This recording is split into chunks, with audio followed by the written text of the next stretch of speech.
Добра работа сте свършили, Ашколсон. Аз Полай сега няма да ви река. Ще ви го рекат децата ви един ден. Че тя тая работа за тях е. Да знаят корените си. Че корен нямаш ли, плод не връзваш. И аз така, каквото можах, направих. Мостове градих, дето да събират човек с човека. И манастири, дето да го събират с Бога. И чешми, дето утоляват жаждата на тялото. И храмове, че да утолява жаждата си и душата.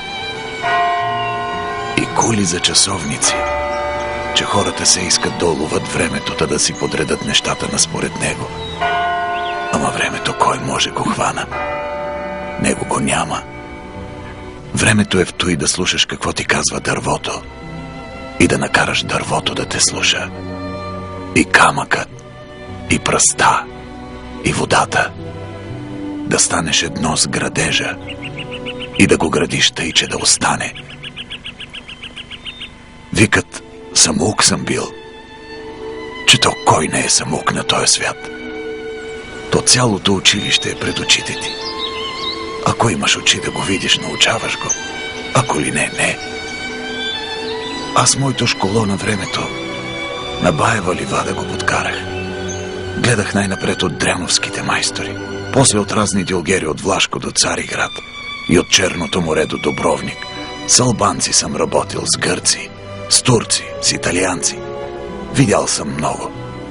На тия, дето не знаят, съм показвал. От тия, дето знаят и могат, акъл съм взимал. Който иска да научи нещо, научава го. Не иска ли и 100 даскала да му туриш се тая? Щото на човек можеш на сила да му вземеш, ама да му дадеш на сила можеш ли? Да така.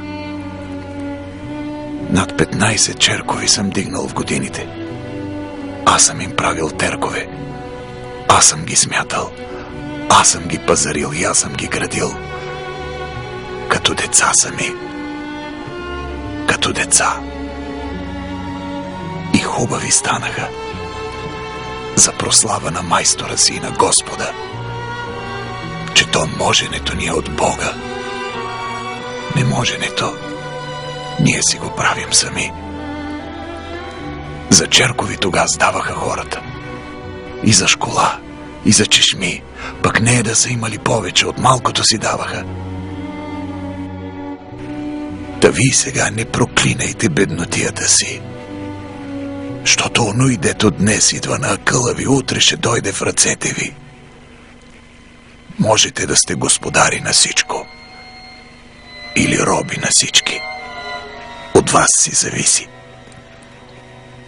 Ама помежду си не градете толкова с довари, дето да ви делат. Ами повече мостове да ви събират. Правете строите, оставете по нещо. Първом за това мислете. Не впрягайте талигата пред воловете. Като работиш със сърце, парите сами ще додат. Пък и я гледайте тука. Това е единствената ми фотография. Ръцете ми, виждате ли? Скръстени са отпред.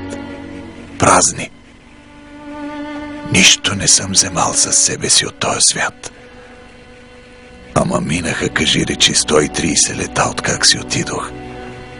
Пък повечето, дето го градих, още си седи. Айде, със здраве.